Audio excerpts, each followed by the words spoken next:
Announcer Bunny here from Between the Lions. And now, you're watching the podcast where nostalgia comes alive. It's Jake's Happy Nostalgia Show. Roll it. Welcome to Jake's Happy Nostalgia Show, where nostalgia comes alive. Join Jake and his friends on a journey through pop culture of the past, where they interview professionals in the worlds of acting, directing, writing, puppeteering, and so much more. Who will they be chatting with today? Find out in this Jake's Happy Nostalgia Show episode. Hello everyone, welcome to this episode of Jake's Happy Nostalgia Show, where nostalgia comes alive. I'm here with us, thank you for joining. Always, I'm your host, Jake Steffenball. Me today, of course, our co-hosts, Chris Bixby and Matt Bingle. How you guys doing? Doing good. Doing good. Hi, everybody. How are you, Jake? I'm doing great, Matt. Thank you for asking. Excellent. Who do we have today? Well, today's guest we have today, and it's also a returning guest joining back just for a separate interview. So those who haven't seen him first interview with him and Mark Brown, Tony Brown, he's a writer, a story editor, and a co-creator. A lot of you may know his work throughout children's television side of things, for writing lots of shows he will touch base on later, including Arthur and the new Max series, Pop, which of course we'll talk all of that throughout his career later on. Please welcome back to talk throughout his career. Please welcome Peter Hirsch. Welcome, Peter. I'm happy you're back. How are you? I'm very well. Thank you for having me back. Wonderful to have you back. Absolute pleasure. Yes, absolutely indeed. So, like I said, to those who haven't seen him first interview, have you on. Could you tell our audience a little bit about yourself and what you do?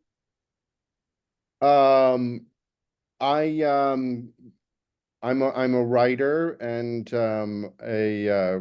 recently a creator of the show Hop. I've been writing for children's television for about 30 years, and I've worked on a lot of different shows.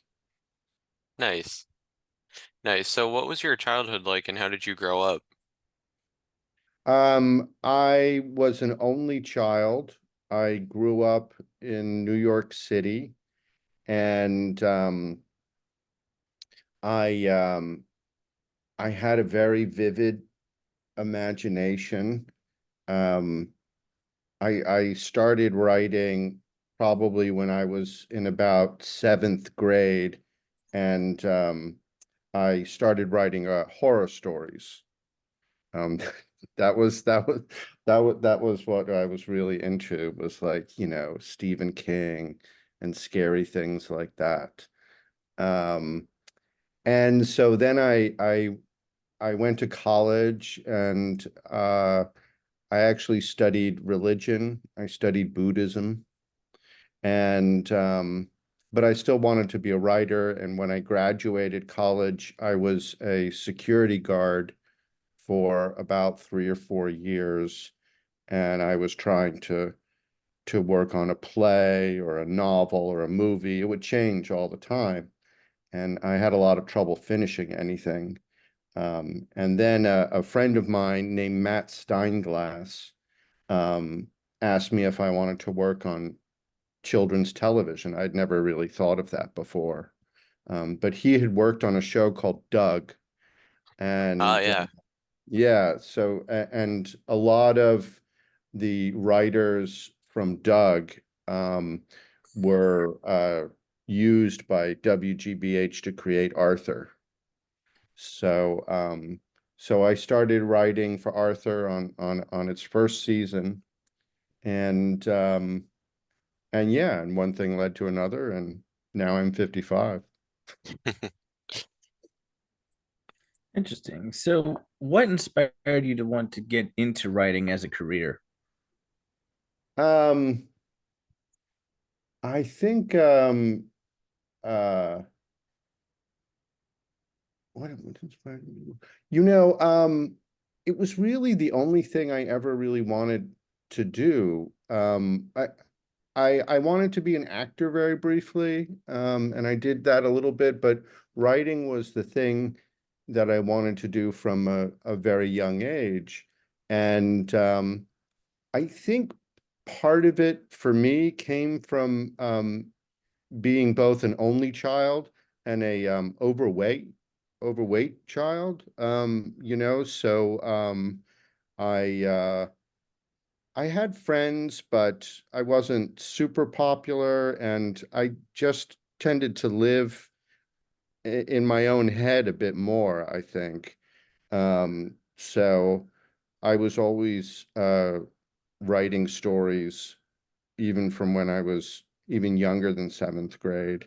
Um, and um, and I think, you know, for me, what made it into a career is that I would go back to the same stories, you know, so I would think of like a character, like I had a character who was a Greek psychiatrist and detective, and he would explore supernatural phenomena.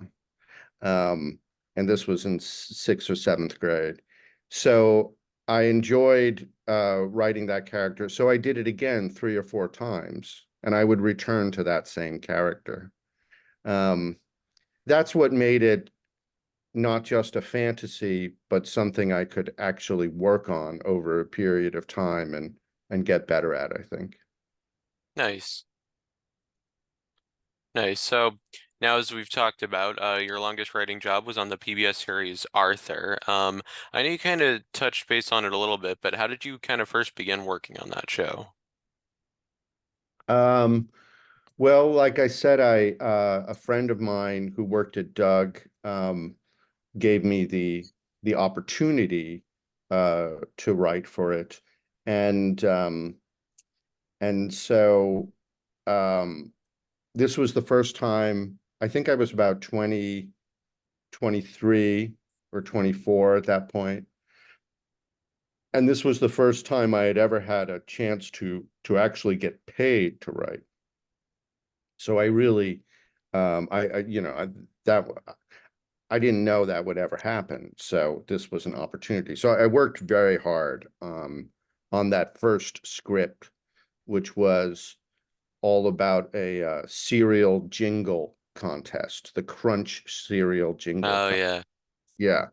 So and and I think, you know, I handed in an outline, and usually they're like 3 pages, and I think mine was like 7 or 8 pages. And, you know, the head writer at the time, Ken Scarborough, said, okay, you don't have to, you know, you can relax a little bit. Um, and so, um, and so for a while, they would give me all the really challenging topics that they didn't want to do themselves all the time. So like, you know, someone wanted to do a story about head lice. So I'd be like, well, give it to the new kid. And so I would get the head lice story, um, a story about death, you know, DW's little bird dies. So Mhm. Yeah. they gave me all the ones that were tough. Um, and I'd say for about 2 or 3 years, it was just a good gig. You know, I was still a security guard, but I was getting paid, and I still thought I would be like, oh, a novelist or a playwright or something like that. I didn't really think of this as a career. Um, and then I wound up becoming the head writer, and all of a sudden it became clear to me that Arthur was a show where you could write almost about anything. And I discovered that, you know, the characters couldn't curse, and they didn't have sex, and no one kicked anybody. But other than that, you could write about all um, the great panoply of human experience. You could write about jealousy. You could write about depression. You could write about all these things. So that's when it changed from being a good gig into being something that I could see devoting my life to see it becoming a career. So that was a big change for me. Nice. Yeah. So now I'm kind of curious. Are there any Arthur episodes that you kind of that you wrote that kind of like stick out as some of your favorites? Oh yeah. There my mother was severely dyslexic. So writing a character with dyslexia was something that was very meaningful to me. So we gave this character George, who had antlers. He was a moose boy, dyslexia. So that stood out to me.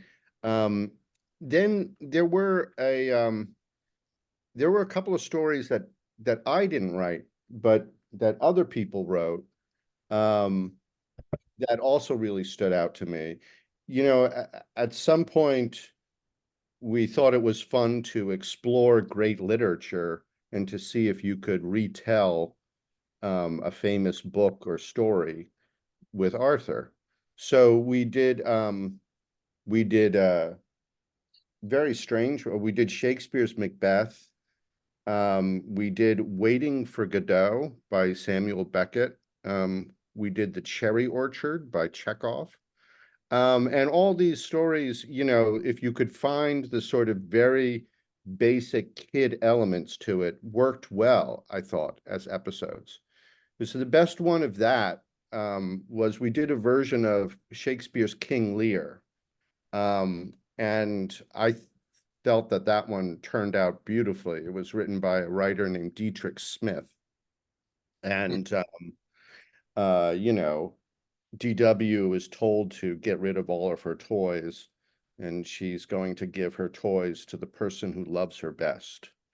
So it's sort of a challenge. And then the Tibbles, you know, decide to really pour on the flattery just to get her toys. And anyway, it just was able to mirror the play very, very closely. So that episode was, even though I didn't write it, I just story edited it. I was very proud of that one. Yeah, Oh there are yeah, a I lot mean, of good ones. oh yeah, absolutely. I mean, the ones I'm like sorry if I didn't have much like time to like actually prepare for this. What I want to like That's mention fine. all, but like, but the episodes I'm like thinking of this on my head is like, which I probably definitely remember. Like even the ones that you didn't write or you did write. The very first episode, Arthur's Eyes or something. I think that's what it's called. I think so. Oh, I think so. Yeah. Yeah, where like where Arthur was got his glasses. Yeah. Oh gosh, I'm we're talking about the library where it's like it has the library card song, Yeah. Yeah. Mhm. Yes. That's which I right. love that Yeah. song by the way Oh, too. yeah. So That's gotten another life, actually. That song, there's Oh yeah. WGBH still does these short little Arthur videos, you know, and right, Yeah, on I think I YouTube. just saw one recently. Yeah, yeah, I one on saw some of YouTube. those, yeah, Yeah. and the one like where like we're one episode that so many people know where Arthur like punched GW. Yeah, that was a I very told controversial you one. not to touch it. Yeah. Yep, exactly. Yep. There And were I mean the very last episode too. Like, oh my gosh, it's like all grown up. That got me so Like, oh emotional. my gosh. It really did. you mean the one where the last one where they're older, right? Yes. Yeah. Yeah, Yeah. yeah. Exactly. Yeah. It's a good one. One of my favorites that you wrote is the episode of Arthur's TV Free Week. Oh, yeah. That's a Yeah. fun one. What was that about Like again? they go through withdrawal because they Yeah. can't watch TV. I might remember that. Yeah. I remember that. That's one of mine as well. One of my favorites. Yeah, I mean there's so many one flops throughout the series itself. So great. Certainly a lot to choose from too. Yeah. It went on for a long time. Kind of like what's Long time. your favorite child? Most, yeah. Thank you for the transition, Jake. This is actually a really interesting transition. Thanks, Jake. Speaking of picking your favorite child, Exactly, if you really think about it. Yeah. I mean I was, there's so many that you just can't pick so much because they're just so many. Well, I was talking about the next question, but sure, we can go with that too. Speaking of sounding like picking your Yeah. favorite child, who are some of your favorite Arthur characters to write for?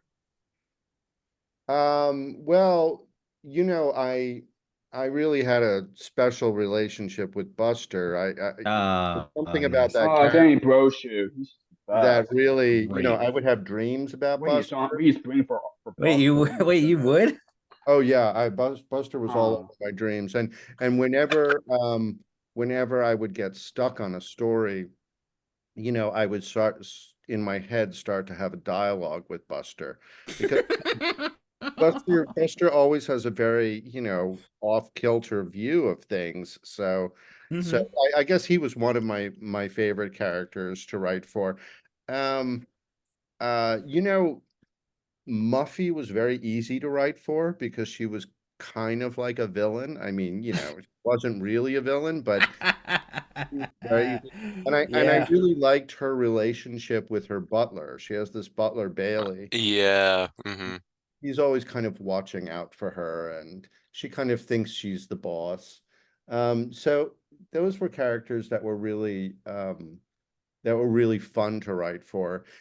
Up until for many years, Arthur was very hard to write for.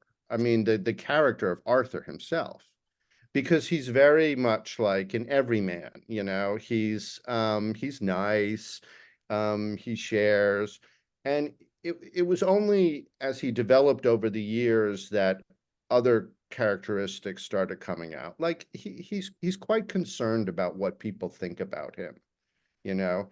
So Right. he has a sort of level of anxiety about that. Yeah. He really wants to do the right thing, even when he doesn't know what the right thing is. That's why, one of the episodes that was challenging and that I liked writing for was we did a whole bullying episode, because Right, I remember that. yeah, bullying became much um more in the public consciousness as time went on. When Arthur started, we had bullies in the show. Right. Yeah. We had Binky and the tough customers and things like that. And then it became, the culture changed, and it wasn't enough just to have like a bully like that. Not in like a show like Arthur, which is very much like the real world, that's what we were going for. So but we did an episode where about bullying, and it was important to me to make Arthur the bully. In that episode, Sue Ellen um, has this crazy sweater that she's wearing, and Oh yeah, I remember that Arthur one. kind of like tells a Yeah. joke, and it gets some laughs, and so he just decides Yeah. to keep going for it. So it was interesting to take someone who's like kind of nice and wants to be well liked, and to show how like, yeah, even that person can become um a bully, and this is how it happens. They get supported for the wrong things, and you know and then they just don't see why they did that they didn't do anything wrong. Anyway, Hmm. so I always loved in the show whenever they would have like baby Kate and like the pets talk to each other. Oh yeah. I think yeah. those scenes are always funny. Yeah, that was a lot. That was Yeah. fun because even though it was a baby and a dog, we actually made they were more like adults. They had a Yeah, witty banter, that's and right. they so that was fun. That was like a way to write uh just a kind of almost like a different type of show. In these little things. So Yeah. that was a lot of fun. Ratburn was a lot of fun to write for in a way Oh too. yeah, Um, I Yeah. love Rapper. Yeah, yeah. So you also wrote the Arthur Christmas special, Arthur's Perfect Christmas. What was I, writing I that like? that was that was really fun. I mean, it had songs in it, and I don't really write songs, but uh, but that was fun just because we wanted to think of all the things that could go wrong at Christmas. And the real challenge for that special was at first we wanted to make Buster an atheist, you know. Mm-hmm. Wow. As soon as you deal with Christmas, you're dealing with religion. Exactly. Yeah. And Yeah. Right. you're also dealing with race, Mm-hmm. because we wanted to know, well, Exactly. who celebrates Kwanzaa? Yeah, And because everybody celebrates the holidays in different ways, whether it's, Oh, you yeah. know, Christmas Yeah. or Hanukkah or Yeah, so Kwanzaa. kind of have Kwanzaa. that kind of have that little inclusion, you know. yeah, The diversity. Everyone wants to. Yeah, exactly. so that's when we decided that Brain was actually black. Because we wanted someone to celebrate Kwanzaa, and we thought, well, Brain's going to celebrate Kwanzaa, and actually he's really into jazz, and so. But anyway, so we wanted to make Buster an atheist, and there was a lot of pushback on that. That they didn't want to portray that. When I say they, I mean PBS. Yeah. You know? Right. So, you know, the solution was that he wanted to make up his own celebration. So I think he and his mother wind up doing this thing called Baxter Day, which has a kind of like, Oh, Yeah. yeah. Yes. Yes. Yes. I remember that. I love Yeah. that song Baxter too. Day. Yeah. yeah, Baxter Day. Yeah. Yeah. Yep. Exactly. Oh, wow. I totally remember that. Yeah. That's I funny. I love that, you know, show itself can have like put so much like to like each episode, even and not just like the specials, but like have like where like the audience can be so like, yeah, okay. You know, makes the audience understand what the characters are and makes it, you know, I think that's how special show that Arthur was, you know, and it was on for like for 25 years, like, Yeah. you know. Yeah, I mean, I think when you're on for that long, then the characters just become they become real to the writers, and they become very real to the audience. And Yeah. that's a real privilege. I was just reading about the show Young Sheldon just ended. Yeah. You know, Yeah. Yeah, I've I heard did about see that. that. Yeah. so Yep. that character has been around now for probably 10 or 12 years, maybe Oh, more. yeah. Uh, Yeah, sounds about right. Yeah. and all of a sudden it seems like I don't know, it kind of crosses over into some land where they're even more real or something like that, you know. Um, That's great. Yeah, I love that special. So great. Absolutely. So now, of course, aside from writing for Arthur, you're also an executive story editor for the show too. Can you kind of describe what a story editor like does? yeah, I mean, it's the short answer is you're kind of in charge of the writing. So that means that doesn't mean you have to write everything. It means you work with the other writers to make sure that everything feels connected. You know, nothing's too wild. You know, sometimes there would be a writer who would turn in a really great script, but it felt like for a different show. So, so the story editor, and it goes by different names. There's head writer in Hollywood, you would call it showrunner. But so the job was to help generate stories with the writers. And that was always we would only have one meeting at the beginning of a season where we were all in the same place talking about ideas. And we would come up with maybe half a dozen ideas. And that got harder as the seasons went on because we had done more. So a lot of the coming up with ideas was just done on the telephone with myself and another writer. And we would talk about everything. We would have conversations that went on for a couple hours. Right. So then once they had an idea, the story editor would be reviewing every part of that process. So there would be an outline, a first draft, a second draft, et cetera, et cetera.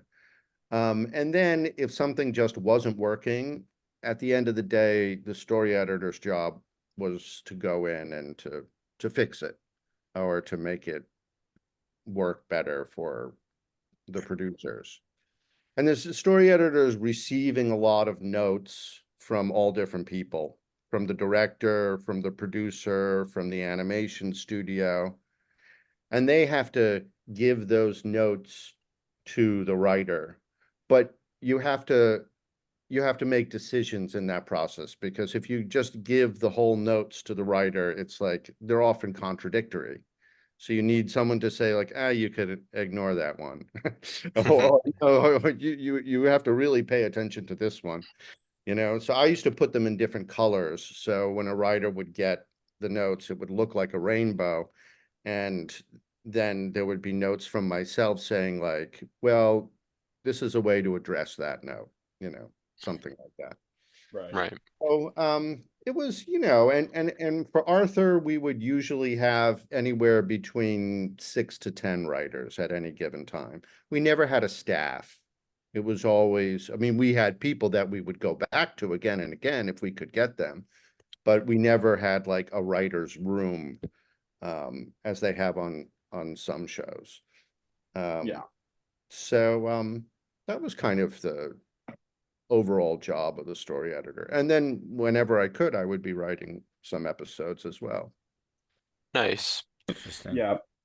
Yeah, exactly. And speaking of episodes, I want to quickly going back to that briefly. So because I know a lot of Arthur fans might remember this episode that I probably appreciate for me to mention this one too. The Bleep episode. Yeah, that was well, remember I said to you Yes. that, well, the only things you couldn't do is like have sex, kicking and cursing. Mm. Well, it's like, Exactly. well, you can do cursing actually. So, yeah, that was we got a lot of the episode too. letters, and then I was even interviewed on NPR or whatever for that. But yeah. Oh, that's interesting. That's nice. Well, yeah, and that was not written by me. It was written by one of my favorite writers, again, Dietrich Smith. Dietrich Smith, as I recall, was actually the first story editor of Doug. So he's an interesting person to reach out to. Nice. But we were amazed that, like, we give curse words such power, right? Because and there are words in the language that are more powerful than other words, which is kind of, it's almost Harry Potter-ish. It's like, that's a very powerful word. And so we were thinking, well, what does that mean to a kid when they know that this word is very powerful and you can't say it, but some people do say it sometimes. And and so we just thought, kind of a little concern. Yeah, we just thought, like, watching it. Kids' point of view, that's so interesting. And I remember my parents like cursing and not knowing how to feel about that. I mean, being really, really kind of like maybe I should tell someone. Yeah. Can you remember like your parents cursing? Like, Yes. what were you freaked out at all by it? Well, I mean, in terms of like when I was really little, like I didn't really know. No. So it's not really something I really picked up on when I was really little. Yeah. And then it's kind of like a because if I did or not, if I was like that or not. I don't know. It was a while ago. Yeah. It's funny because I remember being a certain age and like trying out some curse words and being told not to do that. But if I did it like again a couple of times, like eventually there'd just be like, well, all right. Oh my God. So that by the time you're like 16, okay. and if you say, a curse word at 16, people are like, yeah, well, you shouldn't do that, but whatever, So moving on from Arthur, you also wrote a number of episodes for the PBS show Between the Lions. What was it like working on that show? Yes. It's such a wonderful show. Oh, that was completely different than Arthur, and that Arthur didn't have a writer's room. Between the Lines did have a writer's room, and it was a very talented group of writers, most of whom were older than me, and we would have lunch around a big table, and it was just one joke after another. And there were some real like luminaries at that table. The I believe that the head writer for that was a fellow named Norman Stiles. Yes, love Norman. Norman. Yeah, and he had been the head writer of Christopher Sesame too. Street, and is a really, really smart guy. And I learned a lot from him, and a lot from just the people around that table. It was kind of like a sketch show in a way. So we would think of bits, Right. so we would think of like But on like Sam Spud or What's Sam Cooking Spud or or Wayne's Cliffhanger, Word or Yeah, yeah, Cliffhanger. yeah. Cliffhanger, Or yeah. Chicken Jane. Chicken Chicken Jane, Jane, yeah. Wayne's There are lots World. of great like bits throughout the Yeah. show. It's just Yeah. so great. So we would kind of, go around the room and think of like just something funny that could also be used, to help teach language. So that was interesting for me because I was always like, Arthur's was all about stories. They weren't bits. So my mind was like, thinking, well, what happens next to Cleo and Theo and Lionel and Leona? What, and they weren't really like that. There was like a little element of that, but it was small. So I learned a lot on that show, and I just learned a lot from Norman too. He gave me some great advice about writing in general. He had this expression that he used to say, which was embrace the monster. And what that meant was when you were writing something and you were totally blocked or stuck, or there was like a real problem spot in your script, he called that the monster. And he said a lot of times to solve it is you have to like embrace that block is telling you something, and you should pay attention to it, and let it change the story in a way, rather than trying to fix it or solve it. It's like go with it, go with that monster. Anyway, have you interviewed him? Yeah. Oh, good. Yeah. Who, Norman? Yeah, we interviewed Yeah. him. Yeah. We interviewed Norman and Chris Surf And together. Christoph, yeah. Yes. They're just the absolute best. They Yeah. really are. They're so I wish that good. show had continued. Yeah. I thought we I got know. 5 or 6 seasons. I remember it was very expensive. Yeah, 10 seasons. Yeah, it was very Oh, it was 10 expensive. seasons. Yeah, Right. because I remember we talked to Jen about it because it started in Oh, New I love York. Gen 2. Yeah, it started in New Yeah. York, then it moved to Mississippi. Yep. Right. Yeah, because of the Right. funding. So it was like a first like 3 or 4 seasons. Yeah, I think Three yeah, 3 seasons. Where, rooms for Yeah. yeah, like seasons was in New where they have to York. go to New York, but because of the funding and all that, they have to get a whole like granted and then have to do the show in Mississippi. Mississippi. So Yeah.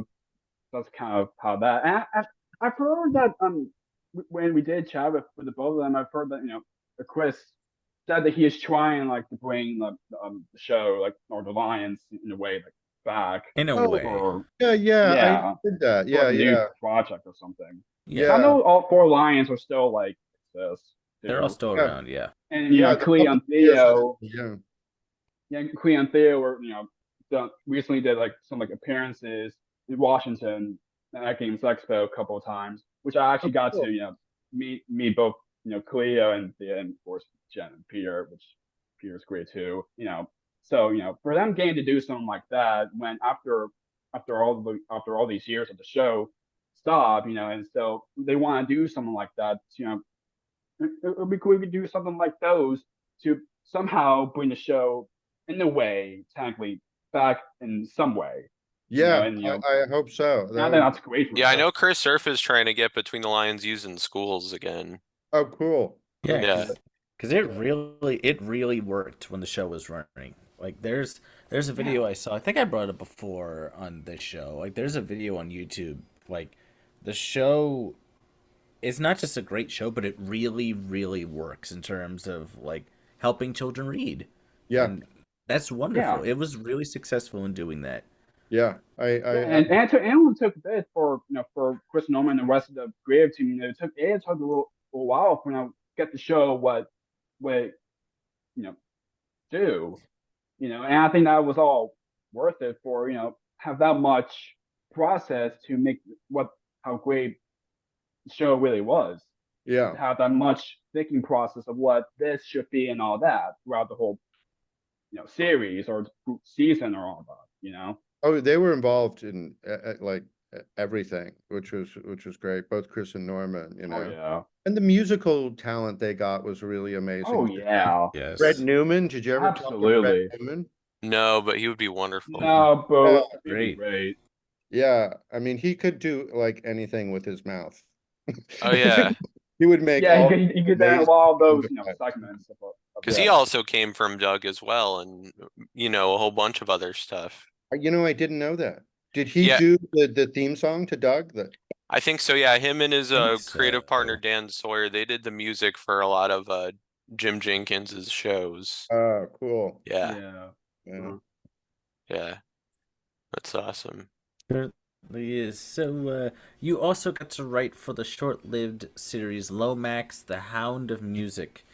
Could you kind of talk about working on that? I just remember that it was really fun and the music was great. I think we were sort of telling stories that were inspired by like blues and folk music, as I recall. I just remember having a good time writing it, but I can't remember what I did. It was just like, oh, Norman said, well, we're gonna do this other show, and I was like, okay, I'll do whatever you tell me to. If you have a show in Croatia, I'll go there and do it. Um, Yeah, that's a great show too, and a lot of the other Between the Lines people worked on that too. Like a lot of the puppeteers from it were on it. Yeah. Yeah. Jen, Peter, Pam, Anthony Asbury. yeah, Jim Krupa, yeah. Yeah. Yeah. So they kind of when the show they kind of all of them just kind of do that show basically. So basically, that's yeah. really interesting Can you see transition. it on YouTube now?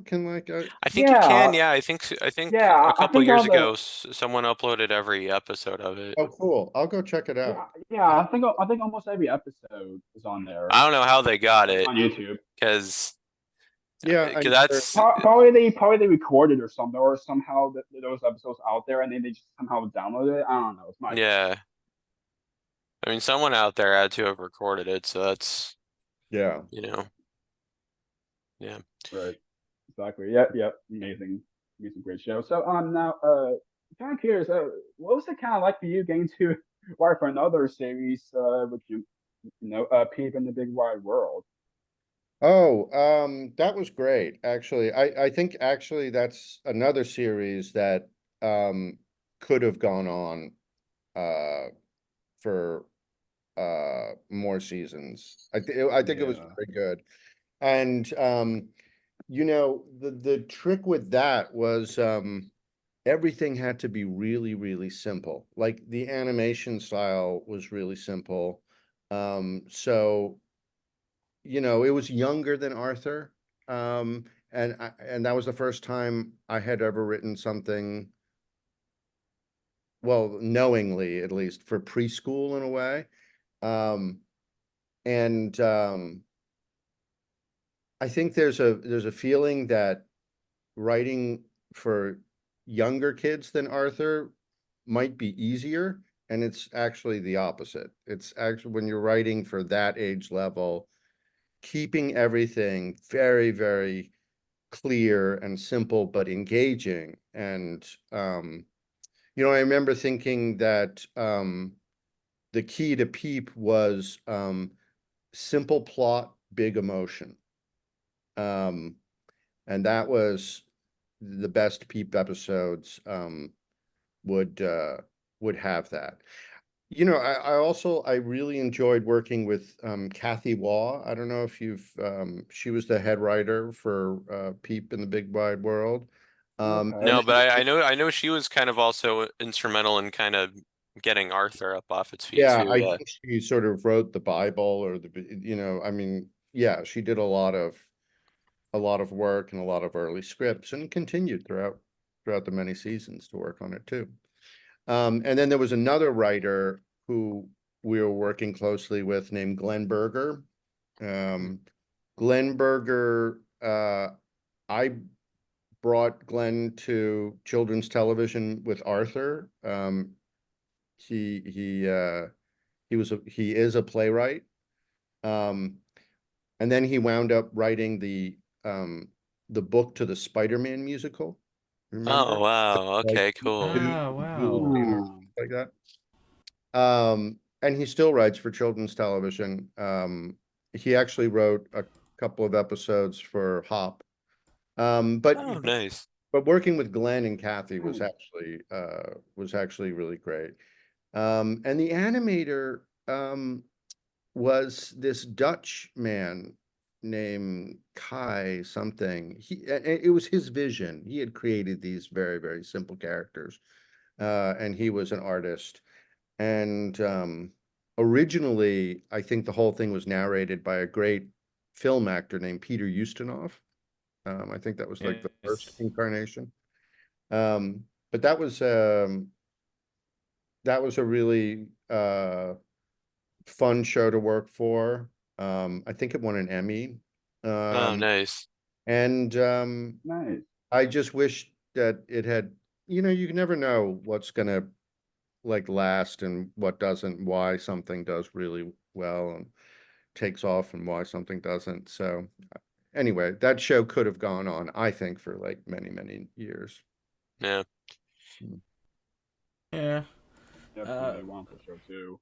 hmm So you were also a writer and head writer on Curious George as Yeah. well. What was it like working on that? Well, that was interesting because you know, your main character doesn't talk. Right, Um, yeah.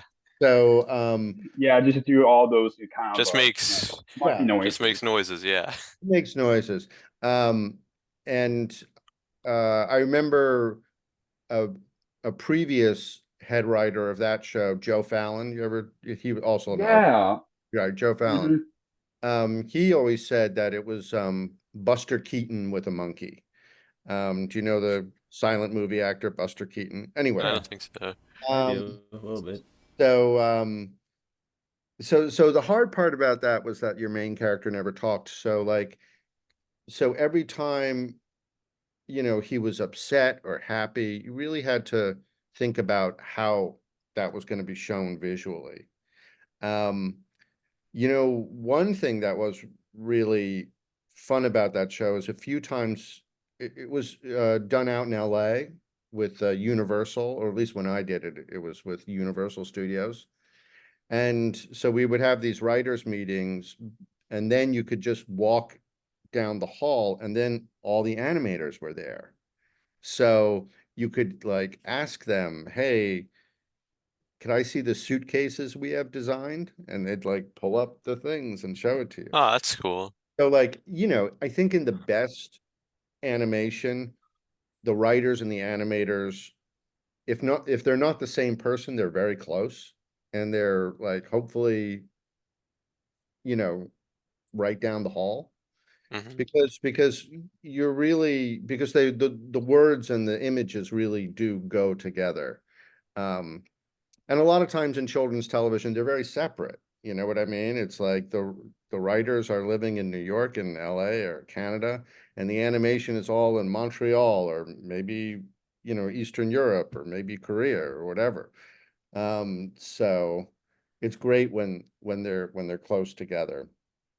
Um, but that was a really that was a fun. I'd say it was a really fun and rewarding show to write for. When it turned out well, I really liked the how it turned out. But I think that was the most difficult show I ever wrote for.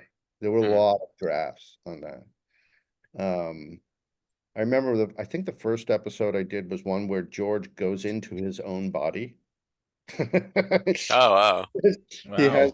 He has a cold and he wants to know, the man with the yellow hat. Oh, I think I remember. Yeah. Like, well, there's Hmm. germs come in your body and your body's fighting germs, and that's why you sneeze. And he gets really interested in this idea, and then he falls asleep and winds up walking into his own mouth and going going down his throat and finding this germ. Um, so anyway, I loved working for that show. Yeah, I and went, I think it's still Oh going. I yeah, think it's now moved directly to streaming, but I think it's still going. yeah, like Peacock. I yeah, think. yeah, probably. I wonder if they're making new episodes. So I know they were doing a series of movies, like six, like direct. Uh, Yeah, yeah, I remember the first three of yeah, those, Yeah, they did a bunch of them. and then So, they did like a like, holiday special every yeah, November, yeah, they did Christmas, some of those too. Yeah. which that was a nice one too. Yeah. yeah. Watch it. Yeah. So, you also wrote for the show Martha Speaks. So what was that like? Martha Speaks was very fun. It was great to work with Ken again. Ken Scarborough was the head writer for that. And it one really great thing about that show was it was a Martha herself, the dog, was like a fast talking character. So, usually when you write for kids television, the actual lines of dialogue are only like 2 or 3 sentences, Mm. because somehow they figured out like that's enough. Um, but Martha just kind of like went on and on and on. So you could write these paragraphs where she's like, second guessing herself and wondering and things like that. So that was a really fun show. Um, Trying to think of other. Oh, and also she would just eat everything. I remember, Ken really wanted to make Martha like a real dog, like she had a human's personality, but she had to itch. She liked to sniff trash, you know. She was a real dog. Yeah, it's a wonderful show. Yeah, absolutely. So now another show you were head writer on was Molly of Denali. Can you talk a bit about working on that show? Yeah, that was a great experience. It was it was I found it was the show other than Arthur that probably changed me the most because we were working primarily with Alaska Native writers. So and the whole team was like there were Alaska Native directors, there were producers who were Alaska Natives as well. So so the stories almost always came from someone's real life, whether it was like making, special beaded slippers. Um, when someone wrote that story, it was something that their grandmother had actually taught them. So it was just fascinating because I was the head writer, but I felt like my job was really to like just get out of the way and make sure everything ran smoothly. But the stories themselves were all from people who had lived in communities like Denali for their entire lives, you know. So that show has an authenticity to it that's more so than Arthur in a way, you know. I mean, Arthur had like a lot of like there were a lot of people's real stories in it, but eventually it was a lot of make believe. The stories on Molly from Molly of Denali are like real, you know. And um so that was a great experience for me. And I hope it continues, and I hope I get to work on it some more in whatever capacity I can. But I also got to go to Alaska, which I'd never Oh, been. nice. Yeah. Oh wow, that's cool. And That's awesome. you know, I got to watch a couple of our episodes in like um a meeting house in a small village Mhm. um filled with like Native Alaska Native kids who had never seen um a character like them on TV ever, you know. And now they were seeing like not only was it a character who was an Alaska Native, but it was a little girl like them, who looked like them and who said Masichu and who, you know, used some of that language. And watching the reaction of people to that was very moving. Um, you know, they were just like ecstatic, you know.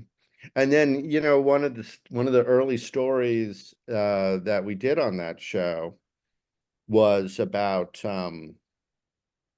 uh, a grandfather who was remembering that when they were a child, they were forced into a boarding school and were told to forget their language and to now on just use English.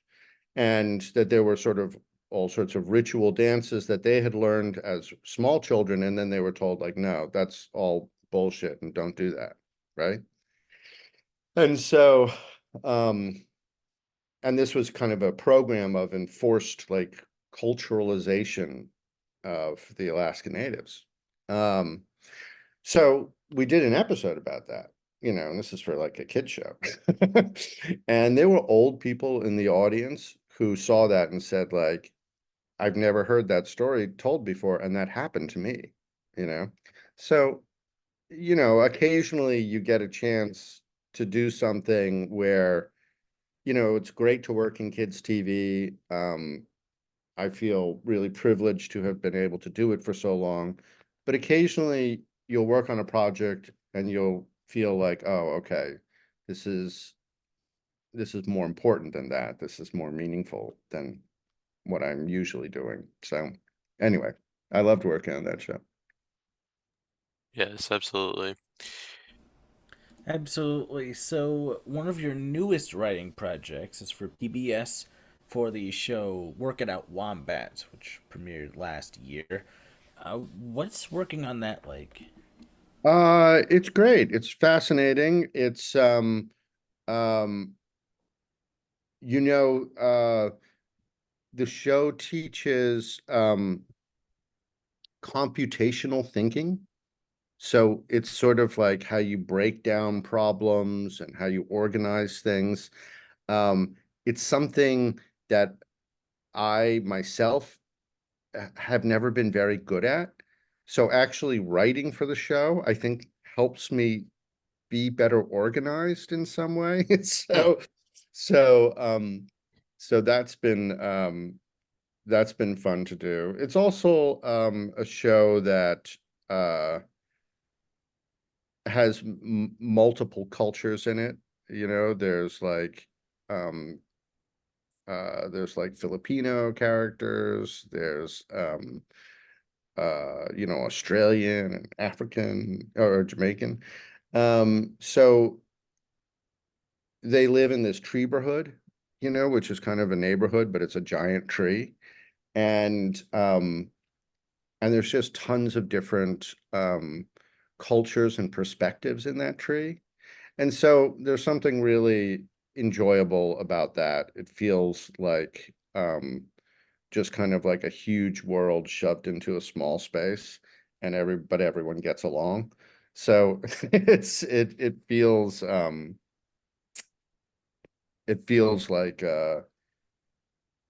the type of world I'd like to live in someday. So I really enjoy working for that as well. That's awesome. I think it's one of my favorite like current shows that's on like on PBS. I mean, kind of like involves going on new shows. I think that's great. I think a lot of kids will enjoy that one. Yeah, I hope so. I You think know. it's doing pretty well, but I don't know. But yeah. Yeah, I think you're Yeah. doing. I think you're doing a lot more episodes, or Yeah, I or just more finished that writing. hasn't been released yet, or Oh, new nice. season or something. Yeah, yeah. Oh, nice, that's cool. Yeah, I just finished writing one. There are these characters that live in a fishbowl. So I wrote a episode about the Fishmans and the Fishman family circus. So Oh, nice. Oh, or nice. you'll get to That's watch it cool. in a year or whatever. I don't know how 6 months. Well, looking forward to that then Yes, absolutely. next So, year. Yeah, yes. yeah. Yeah. So, moving on from your work with PBS, you also wrote several episodes of Octonauts for Disney Junior. That was such a long time ago, you know. I all I remember is that there was like a call to action and the Octonauts would assemble, but I only think I think I only wrote 1 or 2 episodes. My wife wrote a few more, but unfortunately I just don't remember that show. That's okay. No worries. No worries at all. So now it's kind of seeing of what so what was it kind of like for you to working as a head writer for a Prime Video series, Jessy and Nessy? Oh yeah, that was great. That was for Amazon. And while we were writing it or towards the end, they decided not to do kids television anymore. So, but I do think Interesting. I think it got released eventually. Is it on TV? I don't know. All I remember is I loved writing for that show. First thing, it was with um some collaborators of mine who are Irish animators, and it was just a lot of fun. I got to go to Dublin. That was great. But also the premise of the show was that Jessy, who was this little girl, she had these glasses that she would put on, and then she would see Nessy, who was this purple dinosaur monster that lived in a fountain. And she would have a sort of very simple question, like, well, why does the wind blow? Or why does it rain? Or something like that. And then she would sort of explore this fantasy world to find out the reason for that. But the reason had nothing to do with reality whatsoever. It was all made up. Um, and so a lot of times we talked about that show as being like it's like a drunk person at a bar explaining something sort of explaining why certain M&Ms are green and other ones are red, and going on a long drunken monologue about it. And that's what the show was like. And it's just a crazy show. And if you haven't seen it, I think you should see it because it's trippy and it's fun. And I thought it was a great show. Nice.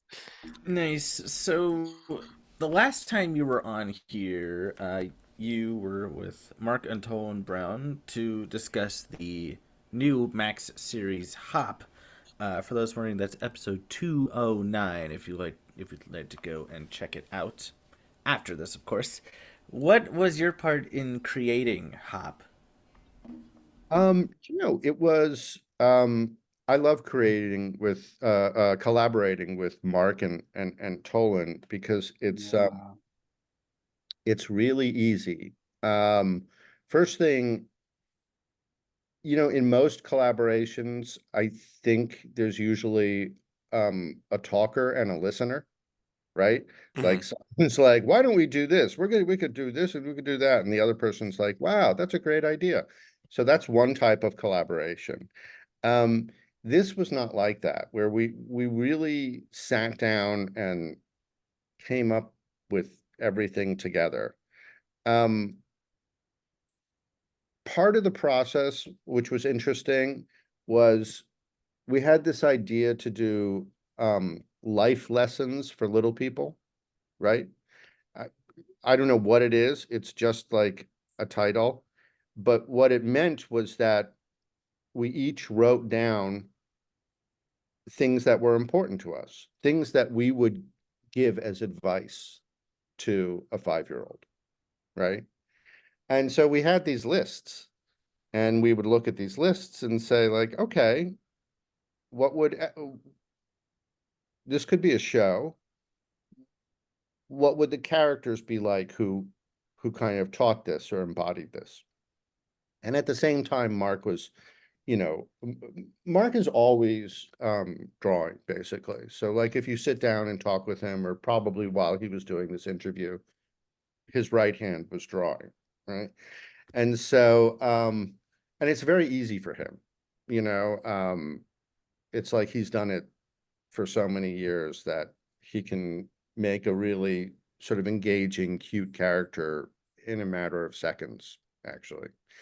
So, so we had those kind of life lessons for little people, and then we also had this really adorable drawing of a frog with one leg shorter than the other.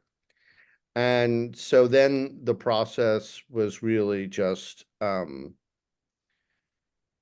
sort of coming up with characters who would be very quirky, but still lovable. We knew we were like, oh, we've got to have like a DW type. We've got to have a Buster type, right? Because we had worked on Arthur for so long, we wanted these types. And we tried to do that and it just wouldn't work. So then we would just sort of try to find some very, very different types. Like there's a character named Hoot, um, who's an owl, right? And um, she she has a car, a self-driving car, and she just doesn't give a fig about tomorrow. She wants to live for the moment. She's basically a party girl. And, that character was all based on my mother-in-law, who uh, at one point in her life was the richest woman in England. She was an aristocrat. She was a lady. She was the sister of the Duke of Beaverbrook, and she just wanted to have a good time. I mean, that was when she was young. So to have a character, based on her was really was really fun. And then we would just, come up with other characters who, you know, I think Mark had this idea.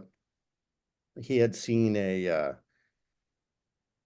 was at a playground, and he was captivated by this kid who was too afraid to climb up the ladder to the slide, you know? Hmm. And he was watching this kid, and this kid would climb up one rung and then be like, no, I can't do it. I can't do it. And then, his mom was there and he'd help him climb up. He'd finally get to the second run and he'd say like, okay, that's enough. And he'd go back down. It took like an hour or so for him to get to the top of the slide. And then he went down, and then he wouldn't get off the thing for the whole day. He kept going back to the ladder and kept going down. So there was something about someone who's terrified of doing something, and then once they're finally able to do it, they're kind of like an addict. So, that was some inspiration for this character Benny, who's an alligator, We also wanted a character who looked scary, but was like the opposite, but would never hurt a fly. Anyway, it was a really fun process. And I'm really proud of the show. I hope it continues and gets gets more A lot life. more episodes to come. Absolutely. Yeah. Yes. Those are a wonderful show for everyone in this new generation can enjoy and watch. Be streaming on Max to those who once kind of knew what the show is and want to check it out. I think it's definitely recommendation. It's just wonderful. Thank you. Yeah, looking forward to that. Yes, absolutely. I just noticed that, Chris, you have some lions in the background on I your bed. do. Yes. Is that Yeah, Leon? yeah, I do have Yeah, I do all have those four in of my them. house too. And I don't. I do have Leona, Theo, Lionel.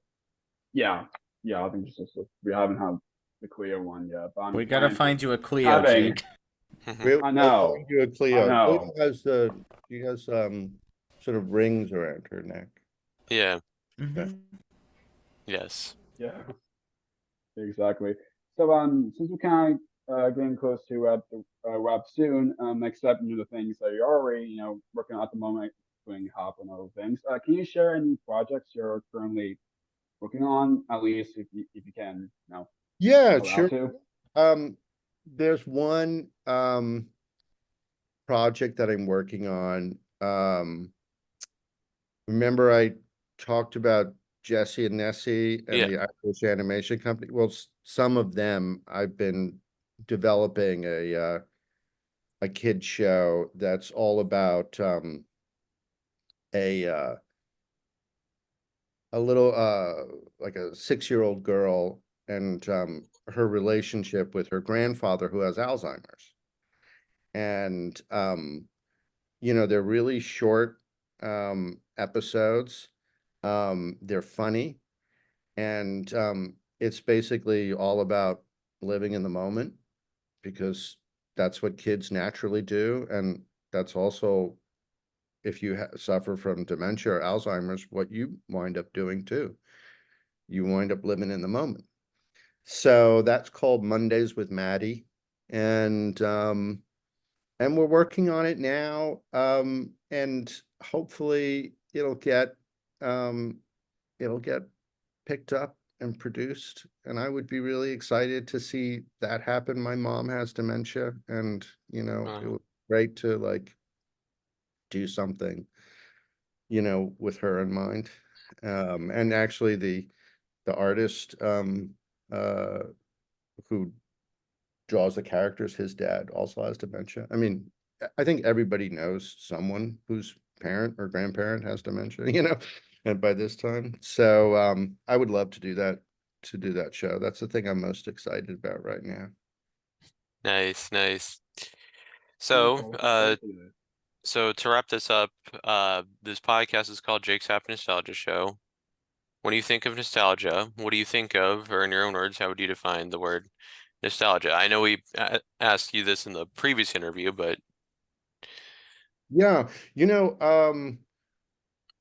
I was gosh, I came across a Japanese word the other day that translated to happy nostalgia. That there was a distinction between feeling a happy nostalgia and a kind of sad or regretful nostalgia. Anyway, um, I I think about nostalgia as the few things in my memory that I can return to that always give me a sense of safety, a sense of comfort, um, a sense of security, and they're 100% reliable, you know? So if I think of certain TV shows, like for me growing up, it was Underdog. I don't know if you've ever heard of that show, but a little bit, yeah. there was a cartoon named Yeah, I've heard of it.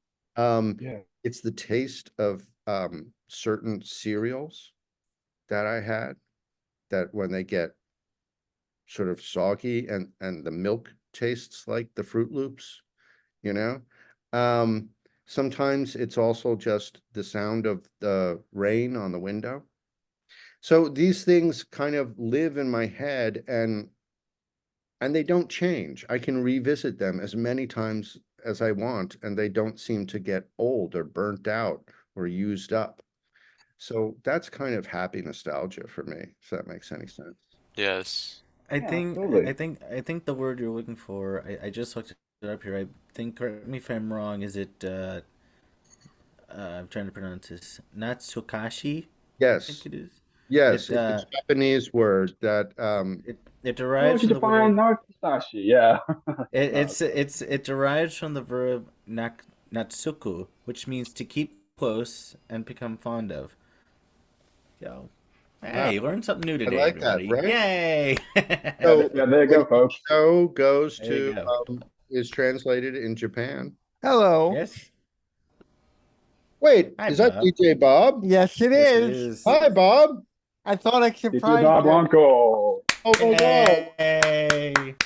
Once again, hijacking the show. How How could I mean, I have to. you doing, Bob? You How have are you? I'm I just, get to I'm just, hijack this I'm just one. kidding, buddy. good to see How's and it hear you, going? Bob. I thought I'd say hello because, I like to hijack these things sometimes. Yeah, Sometimes. it's all about you. Yes, he does. Mm.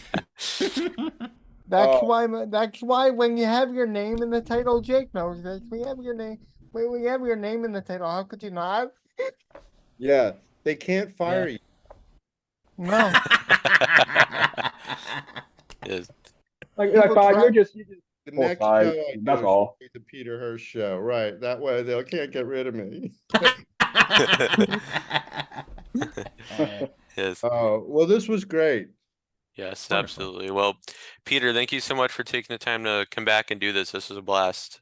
Okay, thank you Yes. for having me. I really enjoyed myself, and great to talk Wonderful. to you guys, and I love your show. And Oh, thank you so much. Thank you. It means a lot here. it's almost as good as that other show with that guy, DJ Bill. What is his name? I'm kidding you. All right. Take care, all of you. All right. You as well, You you as too, well, Peter. Peter. Great You too, hearing from Peter. you again. I'll let you know Bye. when this goes up. Yes. Thank you. Yeah. Yes. That's what Chris All right. said. Bye-bye, Peter. Thanks again, Peter. Yes, Yeah. and it's goodbye from us as well. Thanks again, Peter Hirsch, for coming back to do another wonderful interview on our podcast, and thank you, Bob, for hopping in towards the end. You got it. Yes, Yes. yes. Again, Thanks, you can. Bob. Thank you again. It means a lot. Yes. It truly does. Again, I don't mean to, but it just happens. I know. It just happens. Yes. Well, Yep. again, you can stream Pop on Max. You better. Just do it. No, That's you the really first thing should. you'll be doing, folks. If you haven't watched Hop, that's the first thing. If you watch the I Hop mean, they one or kind of the. have to. I mean, how do they? I'm just kidding. I'm just kidding. Yes, but I with mean, more. of course, No, of course but you have do to watch stream. it. Yeah, I mean, truly. you have to Yes, still yes, make really. a Do Max account and all to do that. Yeah, There's, do watch it there's- though. It's a very good watch. Yes, keep on the lookout for more wonderful interviews coming your way. And as always, what do we say, Jake? Keep nostalgia alive. Take care, everyone. See you next time. Take care. See ya. Bye. Bye. Bye. Bye. Thank you for tuning in to another wonderful Jake's Happy Nostalgia Show episode. Be sure to follow Jake and the Happy Nostalgia team on social media, check out our website, and stream the show wherever you find your favorite podcasts. And as always, remember to keep nostalgia alive. Bye-bye.